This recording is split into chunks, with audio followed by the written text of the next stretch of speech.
Good afternoon everyone. Audio video clear है आप लोगों तक? हाँ जी सर, ऑडियो वीडियो का कंफर्मेशन दीजिए। ऑडियो वीडियो का कंफर्मेशन दीजिए, then we will start the class.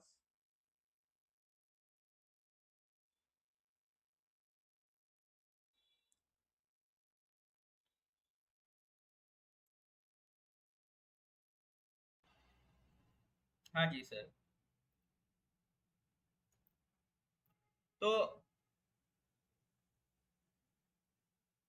आ, आज हम लोग बेसिकली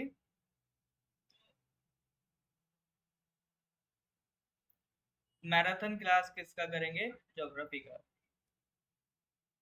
ठीक है, साउंड कम आ रहा है। मैराथन क्लास किसका करेंगे? ज्योग्राफी। अभी देखिए सही हो गया होगा साउंड, अभी मैंने थोड़ा सा बढ़ाया है। अभी साउंड ठीक हो गया होगा पहले के कंपैरिजन में ना।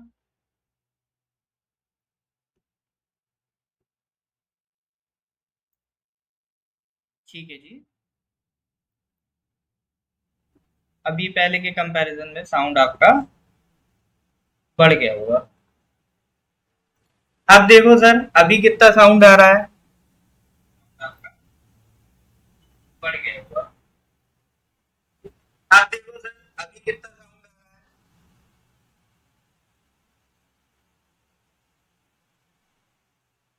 हाँ, अभी ठीक है ना सर? राधे राधे पेरोन जी। ठीक है, अभी ठीक है ना? हाँ बिल्कुल। अब पंखा चलाओ, कूलर चलाओ, ठीक है, कोई टेंशन नहीं है। चलिए जी, तो जुड़ चुके हैं काफी सारे स्टूडेंट्स अपने साथ। तो स्टार्ट करते हैं ज्योग्राफी का क्लास। ठीक है, देखिए सर, ज्योग्राफी मैंने जो आपको पढ़ाई है वो मैं दो पार्ट में डिवाइड करके पढ़ा देता हूँ। वैसे तो ज्योग्राफी के कई सारे पार्ट हैं: human geography, economic geography, world geography, physical geography, Indian geography, है ना। मतलब बहुत वेराइटीज है, बट जितना भी ज्योग्राफी है आपको कंफ्यूज ना करते हुए मैंने इसको डिवाइड कर दिया वर्ल्ड और इंडियन ज्योग्राफी। ठीक है, तो जितना भी फिजिकल ज्योग्राफी वाला पार्ट है वो आपको वर्ल्ड ज्योग्राफी में ही कवर करा दिया जाता है। उसके अलावा जो इंडिया से रिलेटेड पार्ट है वो इंडियन ज्योग्राफी में करा दिया जाता है। इंपॉर्टेंट इंडियन ज्योग्राफी ज्यादा है, इंडियन ज्योग्राफी से सवाल आपके ज्यादा आते हैं, तो उस पर फोकस ज्यादा रखना है। मेन पार्ट वही रहेगा कि हाइलाइट्स देना। रही बात वर्ल्ड ज्योग्राफी की, वर्ल्ड ज्योग्राफी इतना इंपॉर्टेंट नहीं है, बट इसमें एक टॉपिक ऐसा है सोलर सिस्टम, उससे आप मान के चलो सवाल आते ही आते हैं, है ना। उसमें जो सोलर सिस्टम वाला पार्ट है, majority of the times solar system के क्वेश्चंस आपको एग्जाम में देखने को मिलेंगे ही मिलेंगे। बात समझ रहे हैं सर? सोलर सिस्टम के क्वेश्चंस आपको एग्जाम में देखने को मिल ही जाते हैं। तो उसमें जो भी इम्पोर्टेंट टॉपिक्स हैं वो मैं आपको बताता चलूंगा। जैसे मैंने पॉलिटी का क्लास कराया था, तो पॉलिटी के क्लास में भी आपको मैंने बताया था कि ये टॉपिक्स हैं, इस टॉपिक से इस तरह के सवाल बनते हैं, ताकि उसको इजीली आप क्या कर सको, अडॉप्ट कर सको। ठीक है जी, तो सेम चीज मैं आपका ज्योग्राफी में करूंगा। चलिए सर, तो रेडी हैं ज्योग्राफी के लिए? स्टार्ट करें।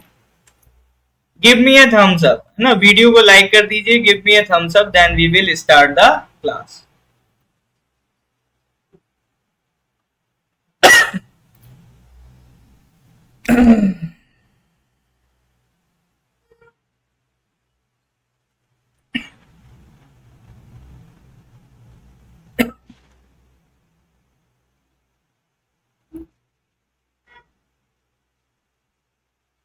All right sir, all right.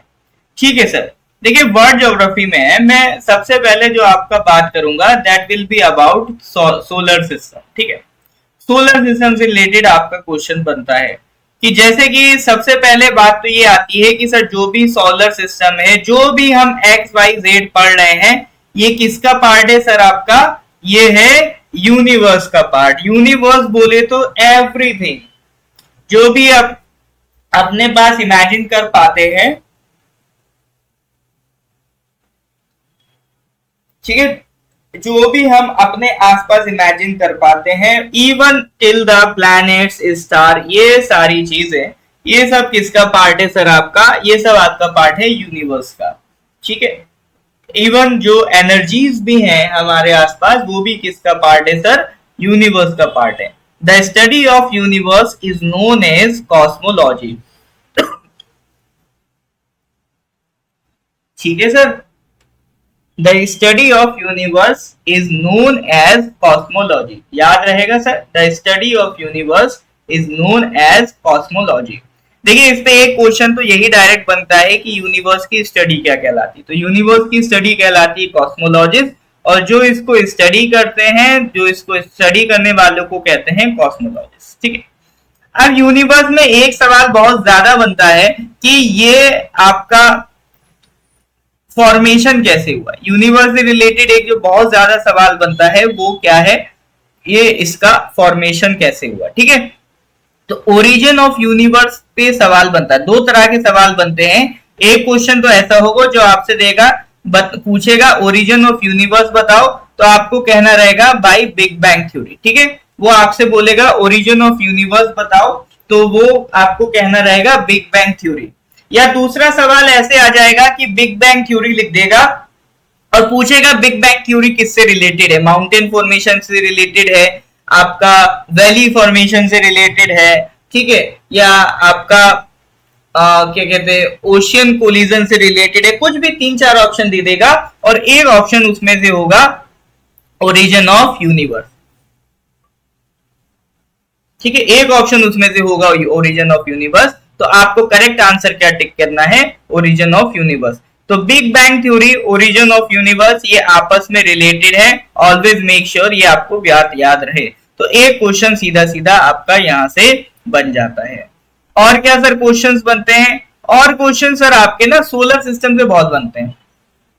Solar system से कैसे बनते हैं, सोलर सिस्टम में ये जो हमारा 8 प्लैनेट्स है, मरकरी, वीनस, अर्थ, मार्स, ठीक है, ये 4, और जुपिटर, सैटर्न, यूरेनस, नेपट्यून, तो ये जो 8 प्लैनेट्स हैं इससे रिलेटेड क्वेश्चंस बनते हैं। मैं अभी डिस्कस करूंगा किस तरह के क्वेश्चंस बन रहे हैं। तो सबसे पहली चीज इसमें आपको क्या नोटिस करनी है कि हमारे पास 8 प्लैनेट्स हैं। अगर कोई बाद में अपडेट हुआ हो और उसको प्लूटो के लिए इमोशंस जग रहे हो कि सर प्लूटो क्यों नहीं है सर, तो प्लूटो सर प्लैनेट की कैटेगरी से बाहर निकाल दिया गया है।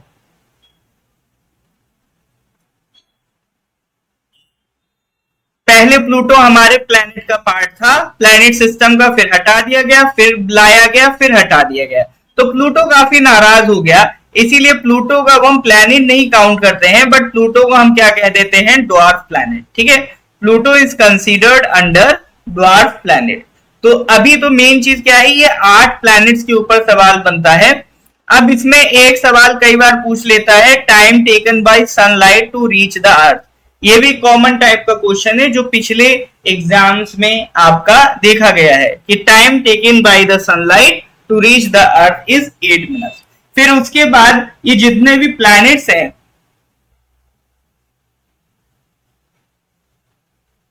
ये जितने भी आपके प्लैनेट्स हैं इनकी प्रॉपर्टीज पे क्वेश्चन बनाता है। जैसे पूछ लेगा बिगेस्ट प्लैनेट बताओ, तो Jupiter, blue planet earth, green planet Uranus, ठीक है। ग्रीन प्लैनेट कुछ लोग अर्थ को भी कह देते हैं, बट ध्यान रखना ग्रीन प्लैनेट यूरेनस को भी कहा जाता है क्योंकि उसका एटमॉस्फेयर ग्रीनिश रहता है। Brightest planet Venus, evening star, ठीक है, morning star, hottest planet, brightest planet, ये सब क्या है, वीनस है। देखो इसमें बड़ा कंफ्यूजन होता है हॉटेस्ट प्लैनेट में। हॉटेस्ट प्लैनेट में हमें जनरली क्या लगता है, जो सन के आगे होगा मरकरी वो होना चाहिए, नहीं सर ऐसा नहीं है। हॉटेस्ट प्लैनेट मरकरी नहीं है, हॉटेस्ट प्लैनेट क्या है सर आपका, वीनस है। वीनस क्यों है सर आपका hottest planet, due to its own atmosphere, ठीक है। ऑब्वियसली बात है मरकरी सन के आगे है तो उसको सबसे हॉट होना चाहिए।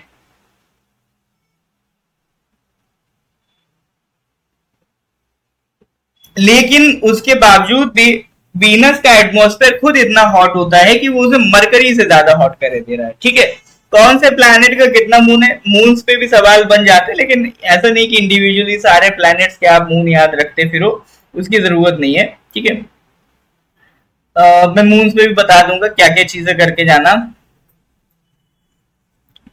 जैसे सबसे फास्टेस्ट रोटेशन सोलर सिस्टम में किसका हो रहा है, जुपिटर का हो रहा है। सबसे डेंस प्लैनेट इज अर्थ।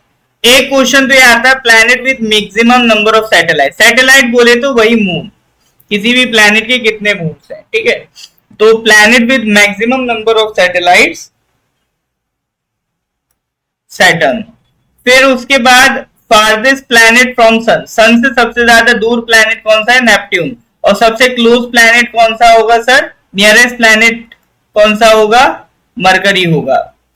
हमारे अर्थ के सबसे नियरेस्ट कौन सा है, वीनस है। जो इवनिंग में हमें एक स्टार दिखता है ना, पोल स्टार, वो क्या है सर, वीनस प्लैनेट है।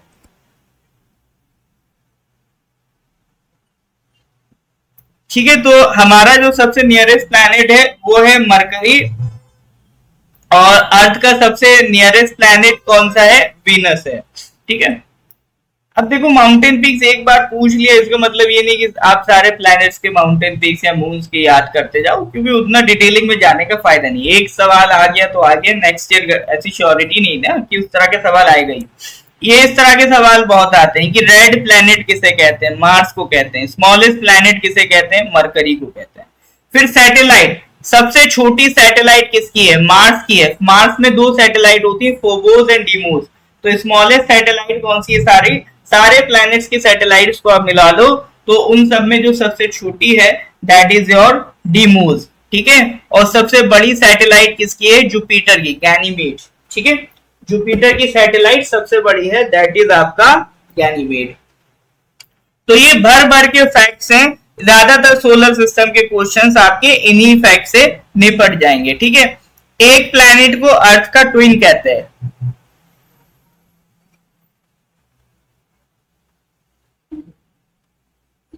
एक प्लैनेट को अर्थ का ट्विन कहते हैं, दैट इज योर वीनस। और एक प्लैनेट है जहां पे अर्थ लाइक एटमॉस्फेयर है, दैट इज योर टाइटन। ठीक है, एक प्लैनेट है जहां पे अर्थ लाइक एटमॉस्फेयर है, दैट इज योर टाइटन। बात समझ में आ रही है कि नहीं आ रही?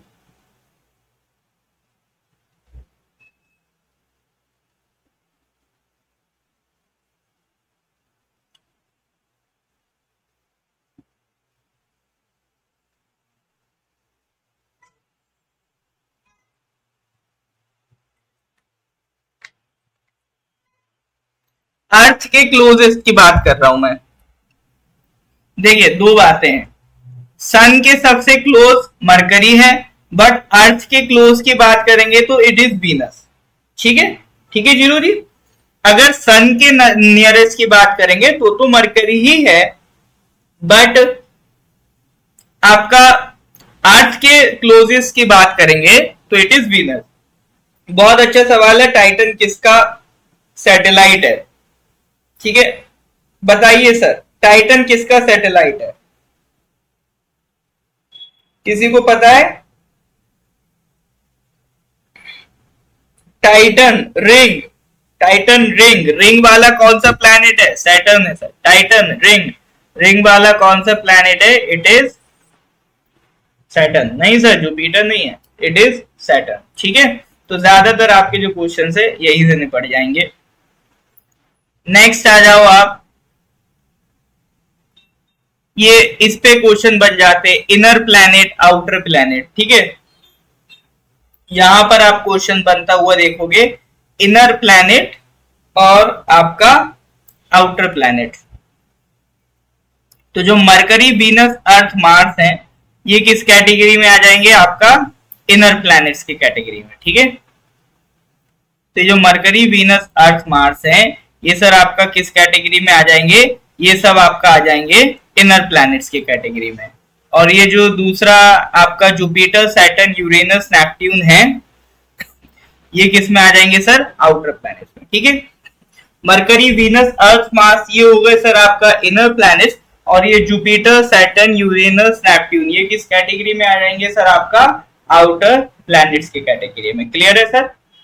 Mercury, Venus, earth, Mars, these came under inner planets, and Jupiter, Saturn, Uranus, Neptune outer planet. तो क्वेश्चन कई बार बन जाता है, which of the following is a part of inner planet और आउटर प्लैनेट, है ना, इस तरह के क्वेश्चन बन जाते हैं।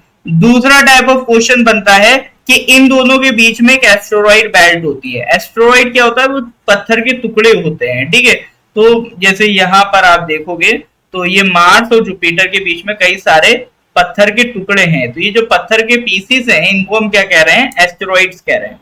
तो ये कई सारे हैं, तो ये पूरी बेल्ट बनी हुई है जिसे हम कह रहे हैं एस्टेरॉइड बेल्ट।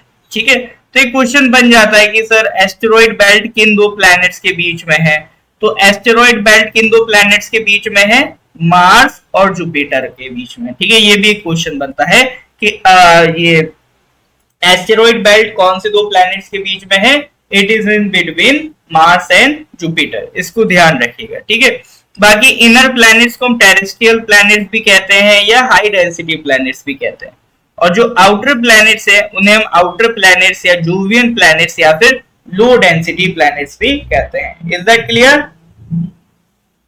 हाँ जी सर, क्लियर है तो give me a thumbs up. यहाँ तक कोई डाउट है तो बताइए। तो ये जो सोलर सिस्टम के यहाँ पर मैंने आपके मेन क्वेश्चन डिस्कस कर लिए जो आपके एग्जाम्स में बनते रहते हैं। क्लियर है सर?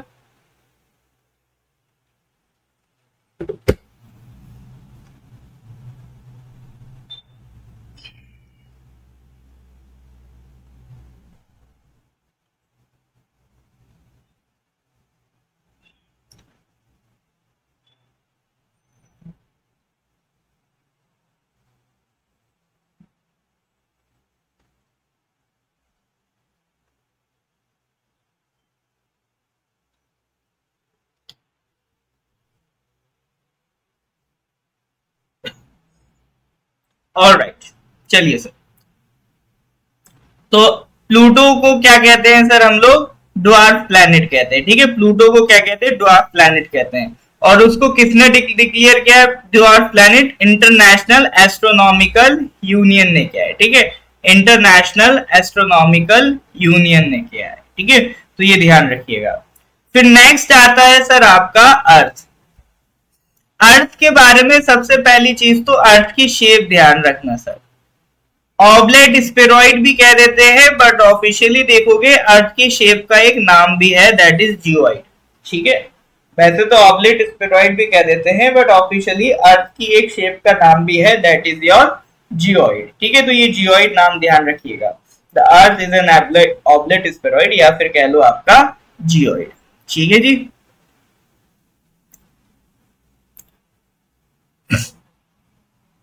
हाँ, तो यहां तक कोई दिक्कत है तो बताइए।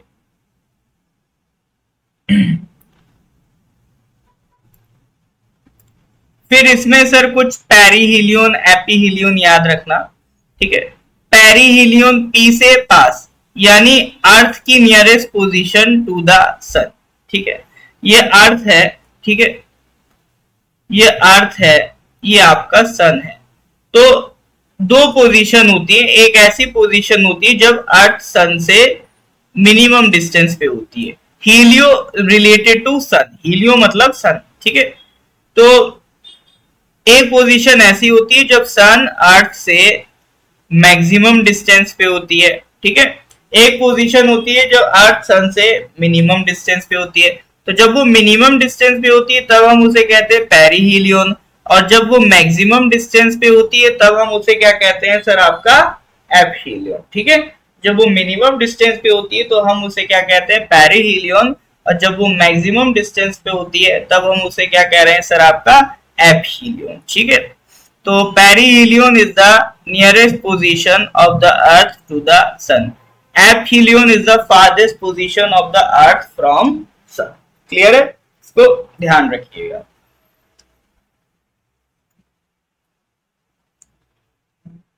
चलिए, तो अब नेक्स्ट चीज इसमें आपको ध्यान रखना है, longest day and shortest night.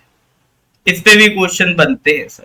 ठीक है, अब देखो लॉजिक समझाने का इतना टाइम नहीं है, इसीलिए जो जो पॉइंट्स है उसको एज इट इज बस आप ध्यान रखिएगा जो आपके क्वेश्चन बनते हैं। एक तो सर सीधा ध्यान रखना, रोटेशन ऑफ द अर्थ में अर्थ कैसे रोटेट करती है, वेस्ट टू ईस्ट। ठीक है, ये पॉइंट ध्यान रखना, अर्थ कैसे रोटेट कर रही है सर, आपका वेस्ट टू ईस्ट रोटेट कर रही है। ठीक है, और उसके बाद हमारा जो लॉन्गेस्ट डे है वो किस दिन आता है, अर्थ का रोटेशन जिस तरह से चल रहा है उसके हिसाब से अगर मैं आपसे पूछूं लॉन्गेस्ट डे हमारा किस दिन है, 21 जून, और शॉर्टेस्ट नाइट, ठीक है, मतलब लॉन्गेस्ट डे 21 जून है, और शॉर्टेस्ट डे अगर मैं बात करूं तो इट इज 22 दिसंबर। ठीक है, लॉन्गेस्ट डे 21 जून, और शॉर्टेस्ट डे की अगर हम बात करें तो इट इज 22 दिसंबर। याद रहेगा सर?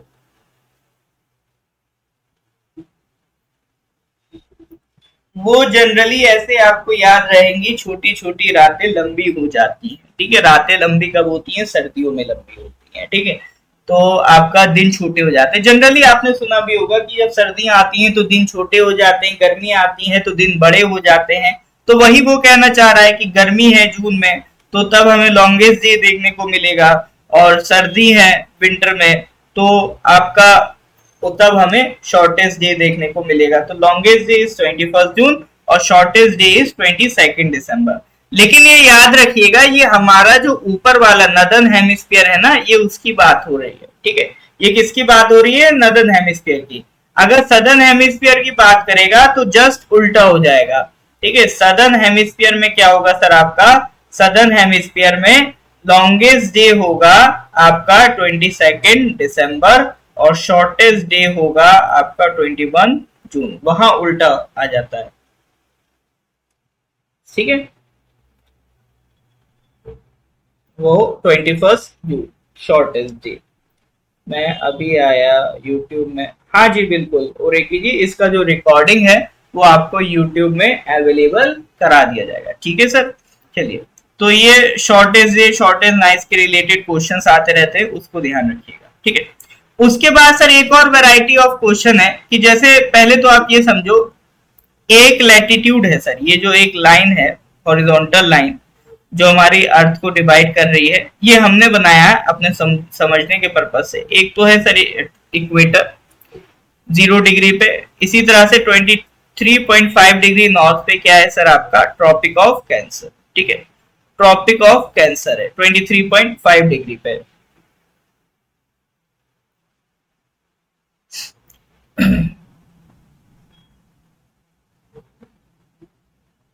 देखिए, ये शॉर्टेस्ट डे शॉर्टेस्ट नाइट जो बात हो रही है सनराइज और सनसेट के हिसाब से हो रही है। ठीक है, बाकी एटमॉस्फेयर से ऐसा चेंज हो सकता है, बादल ज्यादा आ जाए तो सनलाइट को ब्लॉक कर दे तो आपको अंधेरा लगने लगे। जैसे कभी कभी होता है ना, दोपहर का टाइम में बादल आ जाते हैं तो ऐसा लगने लगता है अंधेरा हो रहा है, सनसेट हो गया है। ठीक है, तो आपको फील हो सकता है एटमॉस्फेरिक कंडीशंस की वजह से, बट एक्चुअल में जो सनराइज है और सनसेट है उस पर इतना असर नहीं पड़ेगा। ठीक है, हाँ, तो tropic of cancer 23.5 degree north, और tropic of capricorn 23.5 degree south. अब यहाँ पे सर एक वैरायटी ऑफ क्वेश्चन बहुत इंपॉर्टेंट होता है, कंट्रीज पासिंग थ्रू इक्वेटर। ठीक है, ये क्वेश्चन कई बार आपको देखने को मिल जाता है, कंट्रीज पासिंग थ्रू इक्वेटर। तो मैं इसको ऐसे याद कराता हूं कि सर देखो, इक्वेटर से पास करने वाली जो कंट्रीज हैं ये सारी कंट्रीज हैं, यस और नो? तो इनको क्या करो, 3 पार्ट में डिवाइड करके पढ़ो। पहले हम इनको देख लेते हैं, फिर इनको देख लेते हैं, फिर इनको देख लेते हैं। ये जो कंट्रीज हैं ये सर अफ्रीका की कंट्रीज हैं, ये एशिया की कंट्रीज हैं, सॉरी ये अमेरिका की कंट्रीज हैं। ठीक है, ये साउथ अमेरिका की कंट्रीज हैं, ये अफ्रीका की कंट्रीज हैं, और ये एशिया की कंट्रीज है। ठीक है, तो इनको हम 3 पार्ट में डिवाइड कर लेते हैं, साउथ अमेरिका, अफ्रीका और एशिया। साउथ अमेरिका में 3 कंट्रीज हैं सर आपका, ब्राजील, कोलंबिया, इक्वाडोर। ठीक है, साउथ अमेरिका में आपका 3 कंट्रीज हैं, ब्राजील, कोलंबिया, इक्वाडोर। इसी तरह से एशिया में 3 कंट्रीज हैं, मालदीव्स,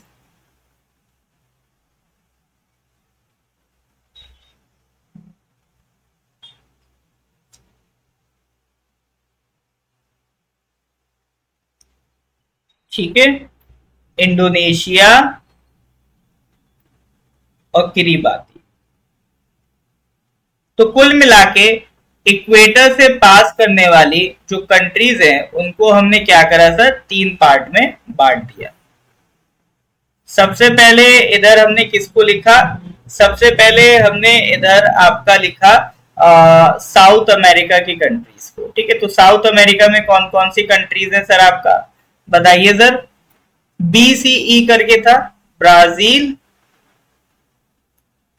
कोलंबिया, इक्वाडोर। ठीक है, बीसीई, ब्राजील, कोलंबिया, इक्वाडोर। ठीक है, साउथ अमेरिका में तीन कंट्रीज हैं सर आपका, ब्राजील, कोलंबिया, इक्वाडोर। इसी तरह से सर एशिया की कर लो, है ना। एशिया की कौन सी है सर, मालदीव्स, बिल्कुल सर, लिख के करोगे और बढ़िया से होगा, इंडोनेशिया, किरीबाती। ठीक है, मालदीव्स, इंडोनेशिया, किरीबाती। इसको याद रखने के लिए वर्ड याद रखना माइक। तो बीसीई, बीसीई बोले तो ब्राजील, कोलंबिया, इक्वाडोर, और एशिया के तीन,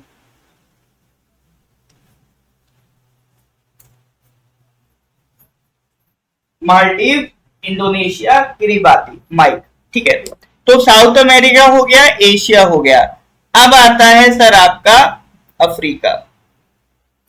ठीक है, अफ्रीका में सर बहुत सारी कंट्रीज हैं, Sao Tome and Principe, DRC, Gabon, फिर सोमालिया, युगांडा, कोंगो, केन्या। ठीक है, तो इसको ऐसे लिखते हैं sir, as for Sao Tome and Principe, एक कंट्री ये हो गई। फिर Democratic Republic of Congo, DRC, G for Gabon. फिर S for Somalia, U for Uganda, C for Congo. ठीक है, कोलंबिया तो हो गया, C for Congo, K for Kenya. ठीक है, C for Congo, K for Kenya. तो ये क्या बन गया सर आपका, ये बन गया एसडीजी सर। ठीक है, यूनाइटेड नेशंस ने बनाए थे सस्टेनेबल डेवलपमेंट गोल, एसडीजी। तो ये क्या बन जाएगा सर आपका, SDG sir. Sao Tome and Principe, DRC, Gabon, Somalia, Uganda, Congo, Kenya, SUCK, SDG सर। So sir, that is the acronym for remembering African countries. I hope it is clear now. बात समझ रहे हैं sir, क्या याद हो पाएगा, क्या लग रहा है कि अच्छे दिन आ गए हैं, इक्वेटर से पास करने वाली इतनी सारी कंट्रीज याद हो पाएंगी। और राइट, हो पा रही है तो give me thumbs up.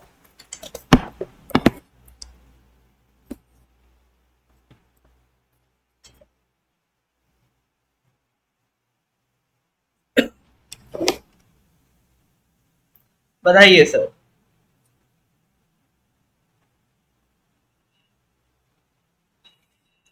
Alright, तो ये टेक्निक थी, क्योंकि सर ये क्वेश्चंस आते रहते हैं कि बताओ कौन सी कंट्री है जो इक्वेटर से पास कर रही है, कौन सी है जो नहीं कर रही है। किसान की डीआरसी बोले तो डेमोक्रेटिक रिपब्लिक ऑफ कॉन्गो, ये लिखा है ना, डीआरसी बोले तो डेमोक्रेटिक रिपब्लिक ऑफ कॉन्गो। वो एक्चुअल में कॉन्गो से ही अलग होके बना है एक country, democratic Republic of Congo. ठीक है, तो टोटल सर ये 13 कंट्रीज हैं। ठीक है, टोटल ये 13 कंट्रीज हैं जो आपका अफ्रीका वो इक्वेटर से पास करती हैं। तो ये भी पूछ सकता है कितनी कंट्रीज हैं, 13 कंट्रीज हैं। तो अब आपसे कोई भी कंट्री का नाम लेके पूछ ले, अब आपसे सवाल अटकना नहीं चाहिए। समझ रहे हैं सर।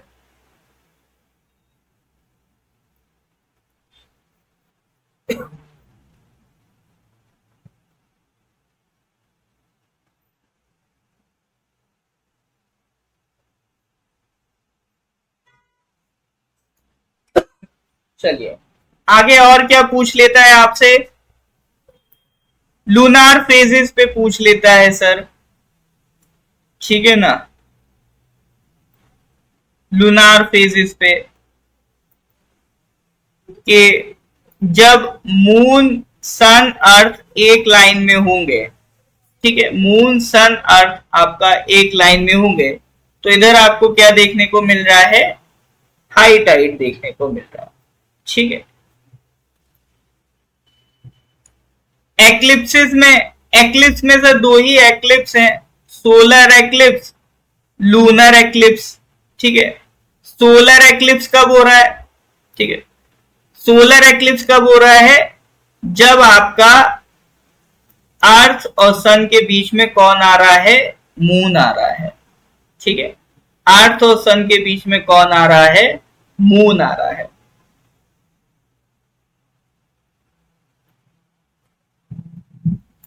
फिर होता है sir lunar eclipse. Lunar eclipse बोले तो अर्थ सन और मून के बीच में आ जाए। ठीक है, मून को हम लोगों ने साइड कर दिया। देखो, या तो चांद बुरा, चांद दूर होता है या सूरज दूर होता है, ऐसे ध्यान रखना। ठीक है, सोलर एक्लिप्स में क्या हो रहा है, सन को हमने साइड कर दिया, तो मून अर्थ एक साथ हो गए। ठीक है, और मून ने क्या करा, अर्थ को ब्लॉक कर दिया। ठीक है, सोलर एक्लिप्स में क्या हो रहा है, मून अर्थ को ब्लॉक कर देगा, तो सन को क्या लगा, बुरा लगा, तो दैट इज सोलर एक्लिप्स। ठीक है, तो सोलर एक्लिप्स में क्या हो रहा है, मून ने अर्थ को ब्लॉक कर दिया सन से मिलने से। ठीक है, तो मून ने क्या करा, सन और अर्थ को दूर कर दिया, तो ये कहलाता है आपका सोलर एक्लिप्स। ठीक है, तो यहां पर किसके साथ बुरा हो रहा है, मून, वो सन के साथ बुरा हो रहा है, क्योंकि सन को अर्थ से मिलने को नहीं मिल रहा है। ठीक है, next is your lunar eclipse. Lunar eclipse में सर इतना ध्यान रखना, आपका जो अर्थ है वो सन और मून को रोक रहा है। ठीक है, लूनर एक्लिप्स में किसको बुरा लग रहा है, मून को बुरा लग रहा है। देखो, मून को क्यों बुरा लग रहा है, कि मून को लाइट नहीं मिल पा रही है, मून डायरेक्ट लाइट नहीं ले पा रहा है, मून अकेला कुछ नहीं कर पाता। मून की जो लाइट है, ठीक है, चंदा मामा वाली लाइट है, तो वो चंदा मामा वाली लाइट कब मिलेगी, जब मून जो है सन के सामने हो, बट अर्थ ने उसको ब्लॉक कर दिया, अर्थ जो है मून को लाइट नहीं लेने दे रहा है, तो that is called lunar eclipse. ठीक है, तो that is called lunar eclipse. तो दो तरह के एक्लिप्सिस होते हैं। ये कब बनते हैं सर, ये अलग अलग पोजीशंस पे बनते हैं सर सन की। ठीक है,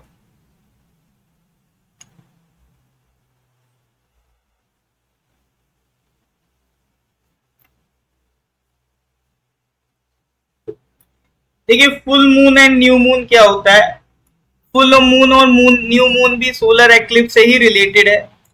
फुल मून में क्या हो रहा है, जैसे अर्थ है और ये मून है, तो ये सनलाइट है, तो सनलाइट जब मून पे जितनी पड़ेगी उतना ही मून की हमें विजिबिलिटी मिलेगी। ठीक है, जितनी सनलाइट मून पे पड़ेगी उतना ही मून हमें विजिबल होगा। तो एक फेज ऐसा आता है जब हमें पूरा मून विजिबल हो रहा होता है। ठीक है, तो वो कहलाता है आपका फुल मून। ठीक है, फिर एक फेज ऐसा आता है जब हमें majority of the moon visible होता है, तो दैट इज गिब्बस फेज। फिर एक फेज आता है जब आधा मून विजिबल होता है, क्वार्टर। एक आता है लेस देन हाफ विजिबल हो, दैट इज क्रीसेंट। फिर एक फेज ऐसा आता है जब आपको बिल्कुल भी मून विजिबल नहीं होता है, तो दैट इज न्यू मून। ठीक है, तो न्यू मून फुल मून समझ में आया।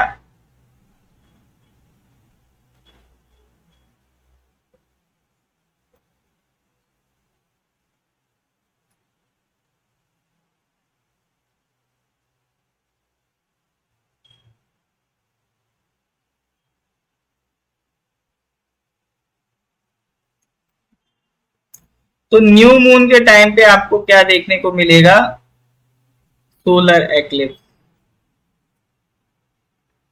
ठीक है, जब न्यू मून दिखेगा तो आपको क्या देखने को मिलेगा, सोलर एक्लिप्स के टाइम पे ही आपका क्या होगा, न्यू मून होगा। ठीक है,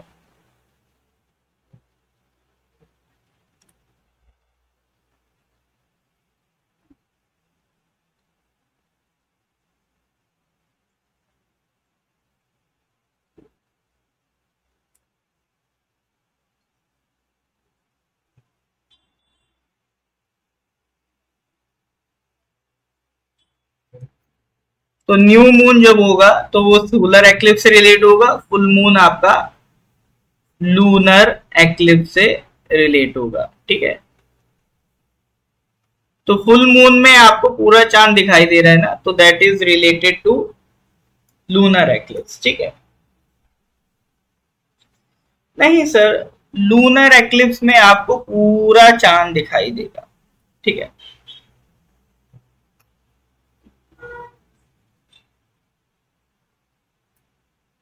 चलिए, तो ये आपके कुछ रिलेशंस हैं। ये भी क्वेश्चन बन जाता है, न्यू सोलर एक्लिप्स में क्या होगा, न्यू मून होगा या फुल मून होगा। ये भी क्वेश्चन पिछले एग्जाम्स में देखा गया है, इसलिए मैंने बताया सोलर एक्लिप्स में न्यू मून होगा कि फुल मून होगा। इसी तरह से लूनर एक्लिप्स में भी न्यू मून होगा कि फुल मून होगा। ये आपके एग्जाम में इस तरह के क्वेश्चन देखे गए हैं, तो you have to make sure you must attempt it. ठीक है सर, क्लियर है यहाँ तक?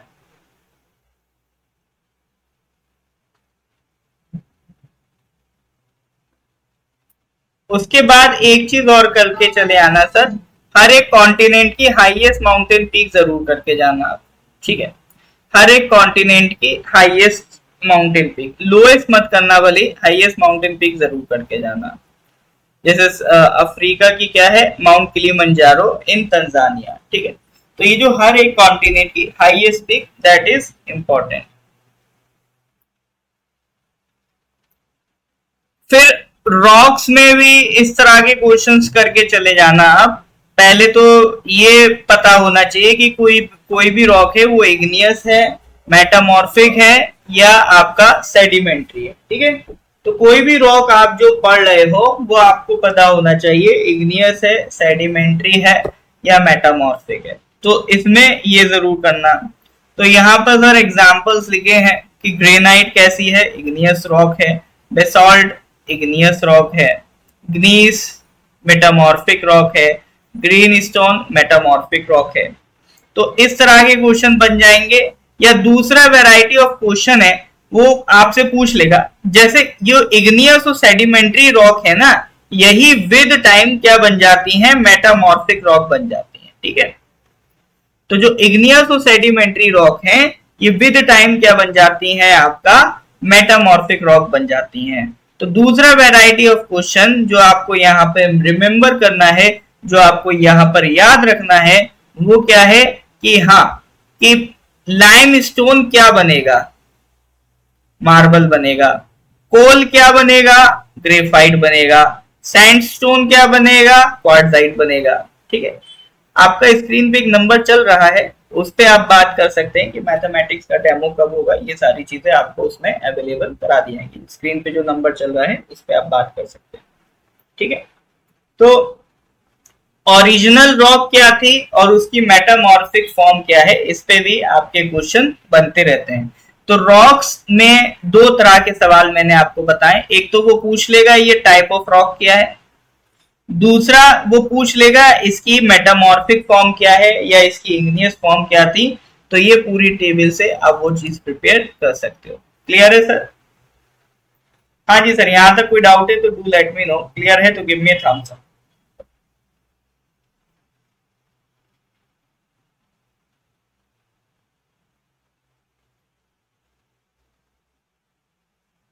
हाँ जी,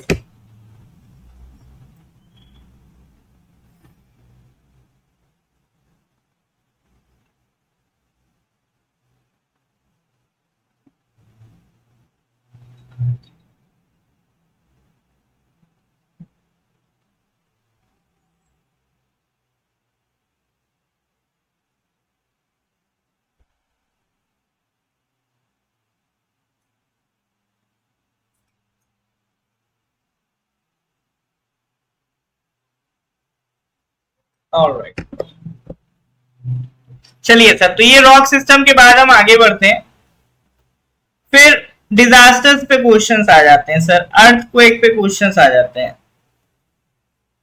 अर्थक्वेक पे ध्यान रखिएगा कि अर्थक्वेक किसमें मेजर किया जाता है, रिक्टर स्केल में। ठीक है, अर्थक्वेक में ध्यान रखिएगा ये किसमें मेजर किया जाता है, रिक्टर स्केल में। और इसको मेजर करने वाली जो यूनिट है या जिस डिवाइस में इसको मेजर करते हैं, दैट इज सीस्मोग्राफ। जो अर्थक्वेक में वेव्स जनरेट हो रही है ना, उन वेव्स को हम क्या कह रहे हैं, सीस्मिक वेव्स। ठीक है, ये जो यहाँ से वेव्स निकल रही हैं, यहाँ से ये जो वेव्स निकल रही हैं, these are called seismic waves.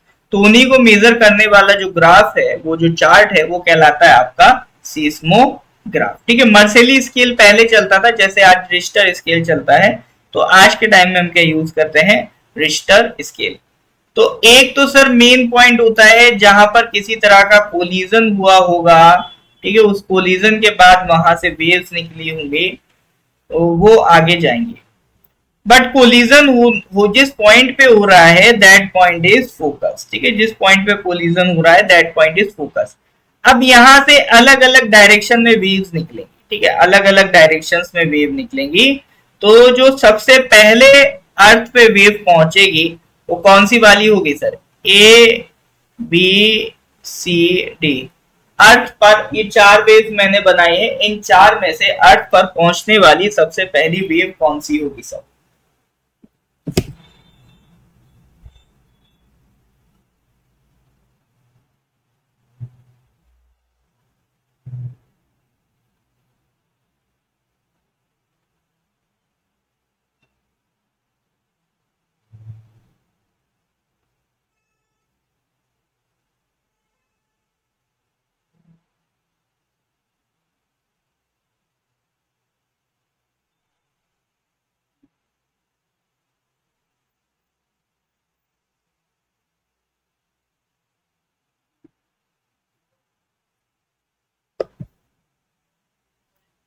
बिल्कुल सर, जो देखो, अगर एक आप ऐसे जाओ, ठीक है, एक आप ऐसे जाओ, एक आप ऐसे जाओ, 3 रास्ते हैं ए बी सी।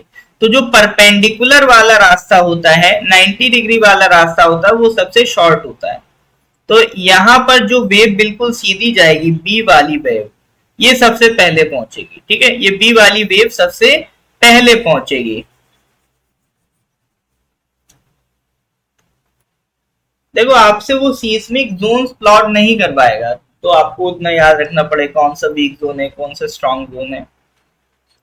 तो फोकस के जस्ट ऊपर जो आपका पॉइंट है, दैट इज एपिसेंटर। ठीक है, फोकस के जस्ट ऊपर वाला पॉइंट आपका क्या है, एपिसेंटर है, उसको ध्यान रखिएगा। ठीक है सर, यहाँ तक। तो ये वोल्केनो से रिलेटेड कुछ क्वेश्चंस आपके एग्जाम में आते रहते हैं।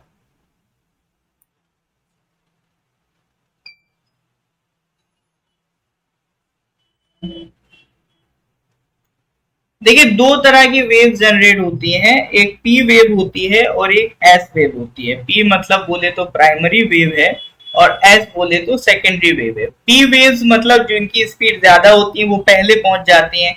एस बोले तो सेकेंडरी वेव्स, वो कुछ देर बाद पहुंचती है। ठीक है, इसीलिए हमें क्या कहते हैं, आप जनरली देखना 2 बार शॉक फील होता है, इसीलिए कहा जाता है अगर एक बार भूकंप आया है तो अलर्ट हो जाओ, दोबारा कुछ देर में आपको फील होगा। क्योंकि जब दोबारा आता है तो वो कौन सी वेव्स होती हैं, एस वेव्स होती हैं। ठीक है, अब इसके बाद जो अगला इंपॉर्टेंट टॉपिक है, जहां से आपके क्वेश्चन पूछे जाते हैं, जिसको आपको फोकस रखना है, दैट इज एटमॉस्फेयर। ठीक है, नेक्स्ट जो आपका इंपॉर्टेंट फोकस वाला टॉपिक है, दैट इज एटमॉस्फेयर। एटमॉस्फेयर पे सर जो क्वेश्चंस आते हैं, बिल्कुल ज्यादातर सॉर्टेड है, इसकी लेयर्स पे क्वेश्चन आते हैं सर। ठीक है, एटमॉस्फेयर में जो हमारी लेयर्स है ना सर, जैसे सबसे नीचे ट्रोपोस्फियर है, उसके ऊपर स्ट्रेटोस्फियर है, इसके ऊपर मीजोस्फियर है, और फिर उसके ऊपर आपका थर्मोस्फियर है। ठीक है, तो इस पे जो सबसे ज्यादा क्वेश्चन बनता है, वो स्ट्रेटोस्फियर पे बनता है, कि जो हमारी ओजोन लेयर है, वो किस लेयर, किस एटमॉस्फेरिक लेयर में देखने को मिलती है। ठीक है, तो ओजोन कहाँ मिलता है,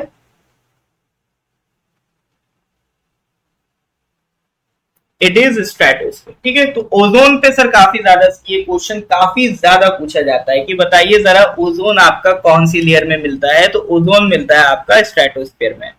ट्रोपोस्फेयर में क्या होता है, जितने भी वेदर चेंजेस होते हैं, एयरक्राफ्ट जो भी हमारे रन होते हैं, ये सब किस में हो रहा है, ट्रोपोस्फेयर में होता है।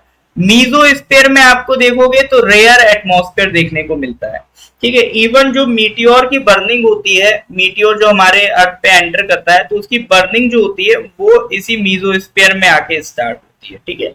तो जो मीटियोर की बर्निंग है वो मीजोस्फेयर में आके स्टार्ट होती है। फिर इसके बाद ही जो थर्मोस्फेयर है या कह लो आयनोस्फेयर है, यहाँ पर आपको एटमॉस्फेयर नहीं देखने को मिलेगा, सिर्फ आपको पोलराइज्ड आयंस देखने को मिलेंगे, ठीक है। तो ये आपकी बेसिकली चार लेयर्स है, troposphere, stratosphere, mesosphere, ionosphere. Thermosphere में ही वही आयनोस्फेयर आ गया। तो इन पे क्वेश्चंस आपके एग्जाम में बनते रहते हैं। एंड द मोस्ट इंपॉर्टेंट आपकी कौन सी लेयर है, स्ट्रेटोस्फेयर, ठीक है। तो मोस्ट इंपॉर्टेंट लेयर कौन सी है, आपका स्ट्रेटोस्फेयर। इस पे काफी ज्यादा क्वेश्चन बने, वैरायटी ऑफ क्वेश्चन बने, ठीक है सर। बात समझ में आ रही है कि नहीं आ रही? I hope it is clear now.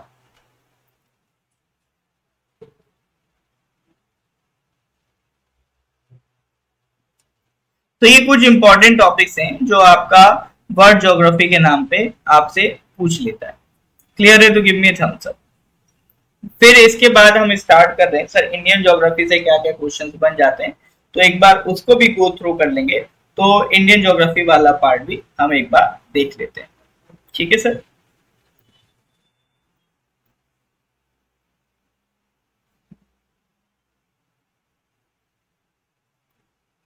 Alright,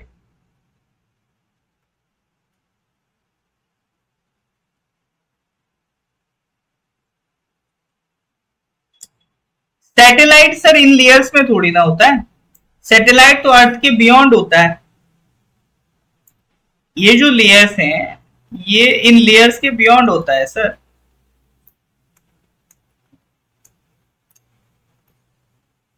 ये आपका अर्थ है, इसके आसपास ये मान लो इसका एटमॉस्फेयर है, फिर इसके इधर क्या एटमॉस्फेयर के बियॉन्ड स्पेस है, तो स्पेस में कहीं होगा, यहाँ होगा, यहाँ होगा, ठीक है। तो आपका सैटेलाइट इधर नहीं देखने को मिलता है। थर्मोस्फेयर में कौन प्लेन उड़ा रहा है सर? देखो जो प्लेन्स उड़ते हैं ना वो आपका ट्रोपोस्फियर या ट्रोपोपोज में उड़ते हैं, ठीक है। ट्रोपोस्फियर या ट्रोपोपॉज से जनरली आपको देखने को मिलेंगे प्लेन्स जो होते हैं, ट्रोपोस्फियर या टिल ट्रोपोपॉज, ठीक है।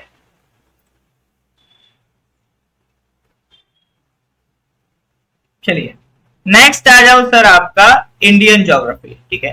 नेक्स्ट हम किसकी बात कर रहे हैं सर, आपका इंडियन ज्योग्राफी की बात कर रहे हैं। इंडियन ज्योग्राफी की बात आपका स्टार्ट करते हैं, ठीक है।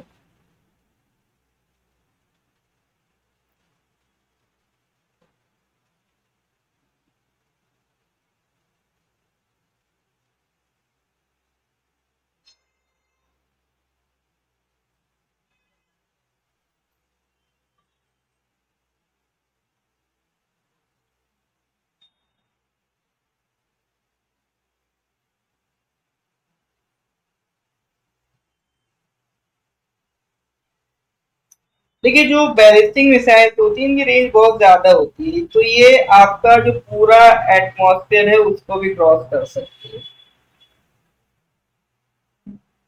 फिर ये बैलिस्टिक मिसाइल की रेंज पे डिपेंड करता है, ठीक है। वो किस लेयर तक जा रही है, वो आपका किस पे डिपेंड कर रहा है, उसकी रेंज पे। अर्थक्वेक जोन्स में बस आप इतना याद रखो कि आपका अरुणाचल किस अर्थक्वेक जोन में आता है, ठीक है। तो किसी को पता है अरुणाचल किस अर्थक्वेक जोन में आता है?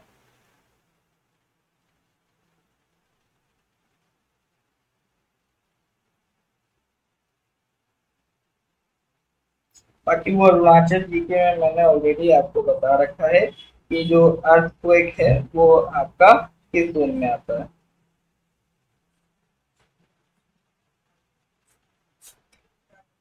तो जो आपका बिल्कुल सही बात, तो जो आपका अर्थक्वेक है वो आपका जोन 5 में आता है, ठीक है। अर्थक्वेक आपका कौन से जोन में आ रहा है, जोन 5 में आ रहा है। तो वो अब उतना आपको इतना डिटेलिंग में जाके एक जोन पढ़ने की जरूरत नहीं है, ठीक है सर।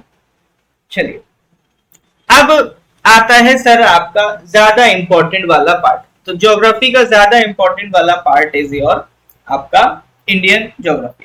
तो इंडियन ज्योग्राफी में सर सबसे पहले तो आपको सारे पड़ोसियों के बारे में पता होना चाहिए।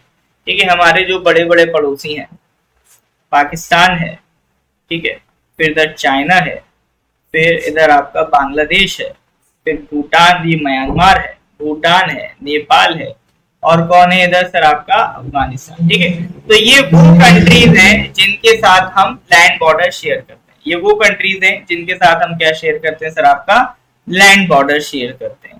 तो बांग्लादेश, चाइना, पाकिस्तान, नेपाल, म्यांमार, भूटान, अफगानिस्तान। अब एक सवाल आता है कि सर सबसे बड़ा लैंड बॉर्डर हम किसके साथ शेयर करते हैं? तो जनरली हमें क्या लगता है, करेक्ट आंसर चाइना होगा, जबकि करेक्ट आंसर इज बांग्लादेश। तो इसकी पूरी सीक्वेंस याद करा सकते हैं हम, 55 MBA, ये याद रखना, ठीक है, 55 MBA, यानी कि बांग्लादेश, चाइना, पाकिस्तान, नेपाल, म्यांमार, भूटान, अफगानिस्तान। तो ये आपकी पूरी सीक्वेंस है कि ये वो कंट्रीज हैं, मतलब जो हमसे लैंड बॉर्डर शेयर करते हैं। तो ये सीक्वेंस में मैंने अरेंज कर दिया 55 MBA। तो सबसे बड़ा लैंड बॉर्डर कौन शेयर करेगा? बांग्लादेश करेगा। फिर कौन करेगा सर आपका? चाइना करेगा, फिर पाकिस्तान करेगा, फिर नेपाल करेगा, फिर म्यांमार करेगा, फिर भूटान करेगा, फिर आपका अफगानिस्तान करेगा। ठीक है सर, तो ये आपका लैंड बॉर्डर्स की पूरी क्या है, एक सीक्वेंस है, याद रहेगा सर। तो ये कंट्रीज ऐसे भी हैं, एक मिनट, सॉरी एक मिनट, मैं उसको चेंज करता हूं।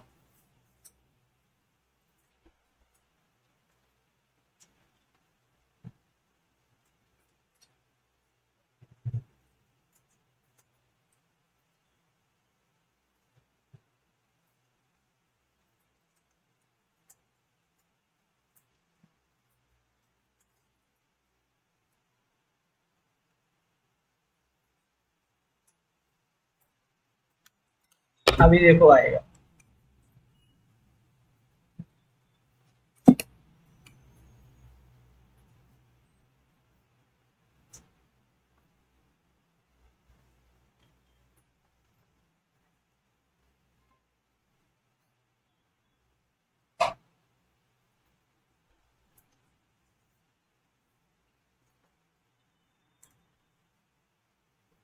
अभी देखो सर, अभी दिखाई दे रहा है?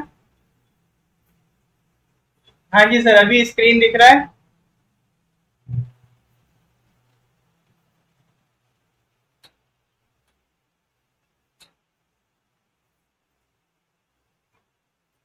क्लियर है सर? अभी स्क्रीन दिख रहा है ना?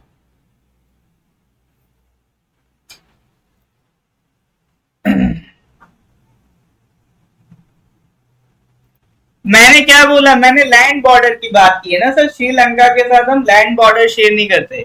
ये मैंने उन कंट्रीज का नाम दिया है जो हमसे लैंड बॉर्डर शेयर करते हैं। 55 MBA, Bangladesh, China, Pakistan, Nepal, Myanmar, Bhutan, Afghanistan.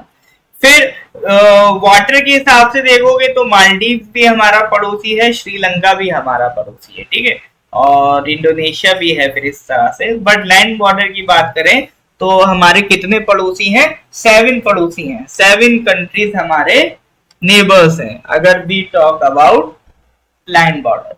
चलिए, फिर इसके बाद सर कोस्टल स्टेट्स, ध्यान रख लेना। कोस्टल स्टेट्स में एक क्वेश्चन बहुत फ्रिक्वेंटली पूछता है कि लॉन्गेस्ट कोस्ट लाइन किसकी है। बहुत बहुत बहुत बहुत बहुत बहुत इंपॉर्टेंट है, ठीक है, ये बहुत फ्रिक्वेंटली पूछा गया सवाल है सर, ठीक है, ये बहुत फ्रिक्वेंटली पूछा जाता है कि जरा हमें बताइए लॉन्गेस्ट कोस्ट लाइन हमारी कौन सी है, तो दैट इज गुजरात। तो इसको कभी मत भूलना, ठीक है, इसको कभी मत भूलना कि लॉन्गेस्ट कोस्ट लाइन हमारी कौन सी है, गुजरात है। फिर एक क्वेश्चन सर बड़ा परेशान करता है, हाईएस्ट माउंटेन पीक। ये CGL तो छोड़ो सर, मतलब आता ही रहता है ये, मतलब बहुत रिपीट होता है। तो highest mountain peak, highest mountain peak में बड़ा डाउट रहता है कि सर K2 तो सर पीओके में है, तो क्या सर पीओके हमारा हिस्सा नहीं है? तो हमेशा ध्यान रखना सर, कभी कंफ्यूज मत होना, हाईएस्ट पीक आपको K2 को ही मानना है, ठीक है। माउंट K2 जो है आपका पीओके में, that is your highest peak. Second highest is Kanchenjunga. कुछ लोग कंचनजंगा को हाईएस्ट बोलने लगते हैं कि नहीं सर इंटरनेशनल पेपर में तो ऐसा है। सर हमें इंटरनेशनल नेशनल पेपर देना है, ठीक है। तो इसमें ध्यान रखिएगा हाईएस्ट पीक कौन सा है। हाँ, तो ये क्या बात हुई, मतलब ज्यादा पूछता है तो वो तो सभी का फेवरेट हो गया ना ये दीदी, लॉन्गेस्ट कोस्ट लाइन वाला। आपका फेवरेट वो होना चाहिए कि मून पे हाईएस्ट पीक कौन सी है, वो फेवरेट होना चाहिए, तब मजा है, ठीक है, तब लगेगा तैयारी है। चलो, तो हाईएस्ट पीक सर कौन सी है, माउंट केटू है, फिर कंचनजंगा, नंदा देवी, ठीक है। तो ये आपके हाईएस्ट पीक्स हैं। तो इसमें हमेशा ध्यान रखना केटू इज द हाईएस्ट पीक। कहां पर है, ये पीओके वाले पार्ट। चलिए, ये हो गई सर पीक्स की बात।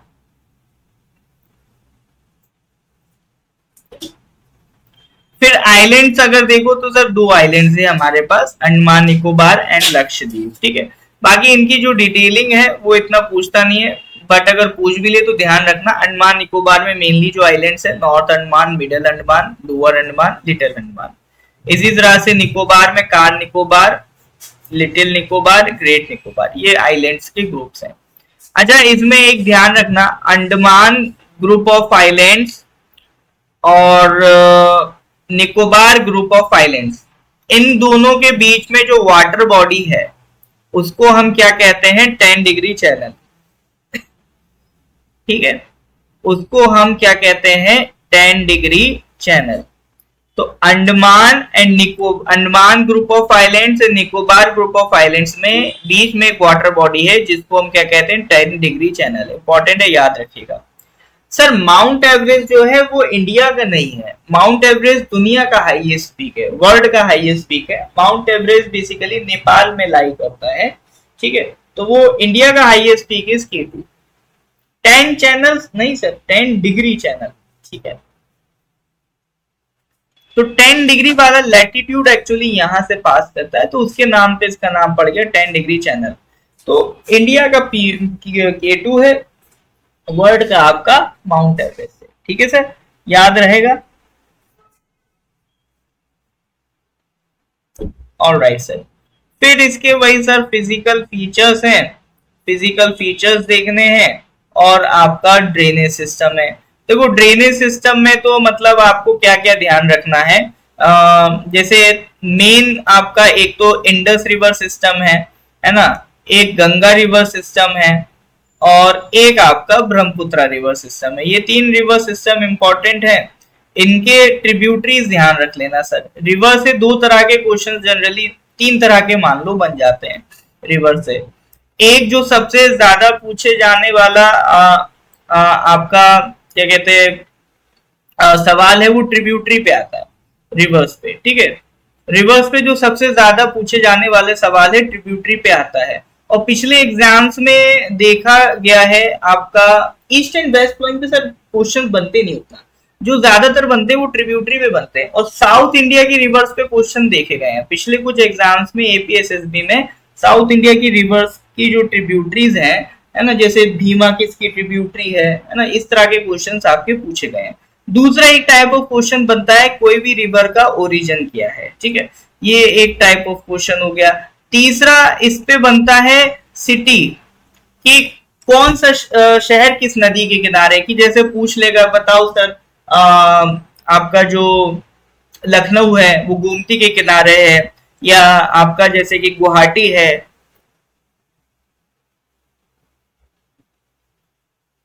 वो ब्रह्मपुत्र के किनारे है। तो इस तरह के क्वेश्चंस आपके रिवर से बनते हैं। तो आपको ये बहुत क्लैरिटी होना जरूरी है कि किसी भी टॉपिक से जो टाइप ऑफ क्वेश्चन है वो क्या बन रहा है।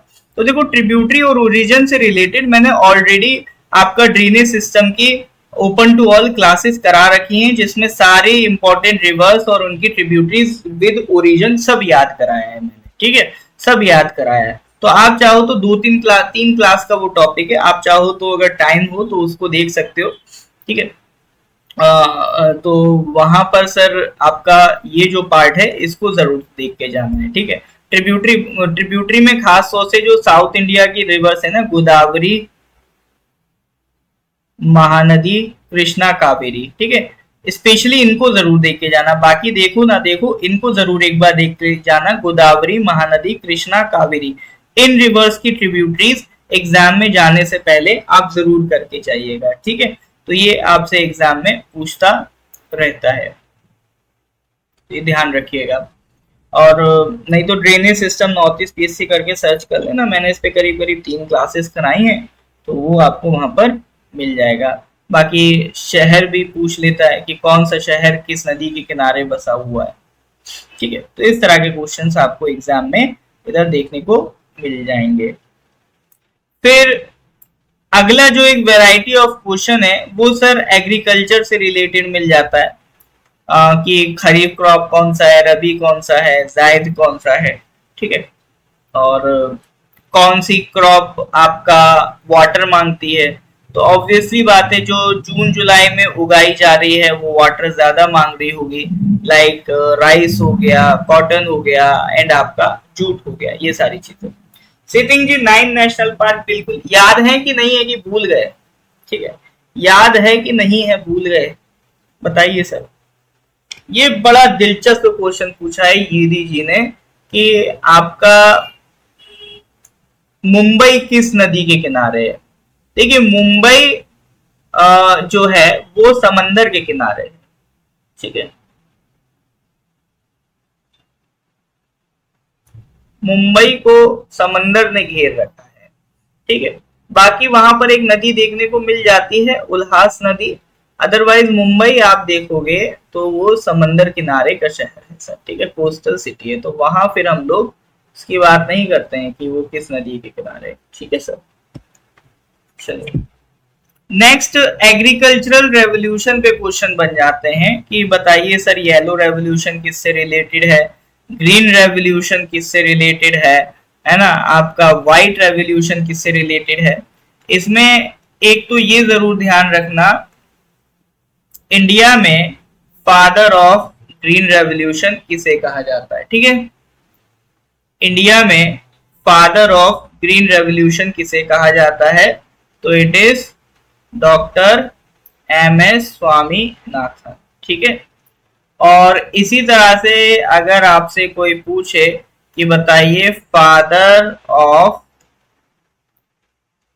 व्हाइट रेवोल्यूशन किसे कहा जाता है, तो फादर ऑफ व्हाइट रेवोल्यूशन कहा जाता है डॉक्टर वर्गियन कुरीज, ठीक है। तो father of white revolution sir किसे कहा जा रहा है, डॉक्टर वर्गियन कुरीज को कहा जा रहा है। और ग्रीन रेवोल्यूशन का फादर किसे कहा जा रहा है, डॉक्टर एमएस स्वामीनाथन को कहा जा रहा है, ठीक है सर, तो ये ध्यान रखिएगा। चलिए नेक्स्ट आपका मिनरल्स, तो मिनरल्स का बस ये याद रख लेना बड़ा बड़ा शायद, जैसे कोल वेस्ट बंगाल, कॉपर मध्य प्रदेश। वैसे तो मैंने मिनरल्स की भी क्लासेस करा रखी हैं, सारे मिनरल्स भी आपको रटाए हैं, ठीक है, बट अभी उतना मत जाना, अभी आपके पास टाइम कम है, संडे को ही पेपर है, तो उतना क्लास देखने के चक्कर में बच जाना। तो इनके जो पहले पहले स्टेट है ना उनको जरूर याद रख लेना कि ये आपका कहाँ पर देखने को मिल रहा है, ठीक है। एक सवाल सर ट्रांसपोर्टेशन से बन जाता है, ट्रांसपोर्टेशन में इस बार भी आप देखोगे हेडक्वार्टर पे सवाल बन गया, ठीक है, तो रेलवे जोन और उनके हेडक्वार्टर, इसको एक बार नजर डाल के चले जाना, ठीक है। बाकी तो देखो जो भी सर ज्योग्राफी के क्वेश्चंस हैं, हाँ एक चीज और है आपका, दो चीज बेसिकली मैं कहूंगा, एक तो वाटर ट्रांसपोर्ट देख लेना, 2 वाटरवे जरूर करना, waterway 1 waterway 2। Waterway 1 Haldia to Allahabad, इसमें मतलब ये ध्यान रखना नेशनल वाटरवे 1 कहां से कहां तक है, हल्दिया से इलाहाबाद तक है, किस नदी पे है, गंगा नदी पे है, ठीक है। वाटरवे 2 धुबरी से सादिया, ठीक है, धुबरी से सादिया, और ये कौन सी नदी पे है सर, ये आपका ब्रह्मपुत्रा नदी पे है, वाटरवे 2। तो वाटर ट्रांसपोर्ट में ये 2 वाटरवेज को ध्यान रखना, plus very very important ports पे सवाल आ जाते हैं सर, पोर्ट्स बहुत इंपॉर्टेंट है, तो ये जितने भी पोर्ट्स लिखे हैं इनको जरूर करके जाना, ठीक है। जैसे ये मैंने बहुत पहले बताया था कि कांडला पोर्ट को रीनेम कर दिया गया पंडित दीनदयाल उपाध्याय, 3 साल से पढ़ा रहा हूं, बट पिछली साल ये क्वेश्चन आ गया था कि कांडला पोर्ट का नाम बताइए, ठीक है। तो ये पोर्ट्स पे क्वेश्चंस आपसे बहुत ज्यादा जनरली एग्जाम में पूछ लिए जाते हैं, ठीक है। बाकी तो फिर जो भी ज्योग्राफी में एनवायरमेंट रिलेटेड पोर्शन है उस पे क्वेश्चंस बन जाते हैं, ठीक है। एनवायरमेंट रिलेटेड जो पोर्शन है उस पे क्वेश्चंस बन जाते हैं, तो उसको हमें अच्छे से फोकस करना होता है। तो यहाँ पर मेरा पर्पस वो सारे पॉइंट्स हाईलाइट कर दूं जिसे देखे बगैर आप एग्जाम में नहीं जाए, है ना। इतने भी पॉइंट्स अगर आप करके चले आएंगे तो अच्छा खासा आप ज्योग्राफी में स्कोर कर देंगे। ठीक है सर, चलिए तो ये हो गया सर आपका ज्योग्राफी के जो मेरे को मेन मेन पॉइंट्स बताने थे वो मैंने आपका यहाँ पर डिस्कस कर लिया। अब नेक्स्ट आप बताओ कौन सा सब्जेक्ट चाह रहे हो आप जिसका मैं मैराथन करवाऊं। हिस्ट्री का तो मैंने करवा दिया था, पॉलिटी का हो गया है, ज्योग्राफी का भी अभी आपका हो गया है। तो मेरे हिसाब से जनरल साइंस ज्यादा बेहतर रहेगा कंपेयर टू इकोनॉमी। इकोनॉमी में सर इक्का दुक्का सवाल आया तो आया, या अगर आप बोलोगे तो इकोनॉमी भी कर लेंगे, but I think general science का कराना ज्यादा बेटर रहेगा। यस और नो, क्या लगता है बताइए जरा। ठीक है, तो फिर अब नेक्स्ट जो मैराथन ऑर्गेनाइज कर लेंगे। वैसे हिस्ट्री में भी आपका एंशियंट मिडिवल हो गया है, मॉडर्न बचा है, तो मॉडर्न का रिकॉर्डेड लेक्चर है हमारे पास, वो आपके साथ में शेयर कर दूंगा, ठीक है। तो हिस्ट्री भी आप अब आपका जनरल साइंस, हाँ सर ठीक है। तो फिर नेक्स्ट क्लास में अगर कल पॉसिबल नहीं हो पाया तो सैटरडे को मैं आपका जनरल साइंस का एक बार सारा कंप्लीट रिवीजन करवा दूंगा। ठीक है सर। सर 5 ईयर प्लान अब छोड़ दो सर, 5 ईयर प्लान ऑब्सोलेट हो गया है, ठीक है, उसका उतना टेंशन मत लो। अब उतना रह नहीं गया 5 ईयर प्लान में कुछ कराने को, आते नहीं उस पे सवाल। ठीक है, इकोनॉमी में करना तो सर बैंकिंग करके जाना है ना, बैंकिंग से सवाल आने के चांसेस रहते हैं, बैंकिंग वाला पार्ट, ठीक है। अदरवाइज बाकी सारा इतना इम्पोर्टेंट नहीं है। ठीक है सर, तो चलिए तो अब इसको यहीं रैप अप करते हैं। तो अच्छा लगा। पासिस का क्या है ना, मैं आपको पीडीएफ दे दूंगा, ठीक है, पीडीएफ शेयर कर दूंगा माउंटेन पासिस की। तो उससे आप प्रिपेयर कर लीजिएगा, सारे इंपॉर्टेंट माउंटेन पासिस हैं, और उस पर भी शायद मैंने क्लास करवा रखी है, तो उसका लिंक भी शेयर कर दूंगा क्लास का। ठीक है सर, चलिए तो फिर मिलते हैं सर अगली क्लास में। ठीक है, तो लेक्चर अच्छा लगा हो तो सर लाइक कर दीजिएगा, अपने कलीग्स के साथ इसको शेयर कर दीजिएगा। उम्मीद है क्लास से आपको कुछ फायदा ही हुआ होगा, मेन पर्पज वही था सर। ठीक है, तो आज थोड़ा सा लेट हो गई, क्लास 11 बजे करनी थी, बट अनफॉर्चुनेटली 1 आवर डिले हो गया, तो मैंने 12 बजे करी। ठीक है सर, फिर है ना रैप अप करते हैं, है ना। अब बिल्कुल बिना स्ट्रेस के जाइएगा, अभी कुछ नया पढ़ने की जरूरत नहीं है, जितना भी पढ़ा है उसी पे फोकस करिए और क्वेश्चंस प्रैक्टिस करिए, प्रीवियस ईयर क्वेश्चंस लगाइए, ज्यादा से ज्यादा सिर्फ क्वेश्चन पे कमांड रखिए। ठीक है सर, चलिए फिर मिलते हैं अगली क्लास में। Till then goodbye, have a nice day.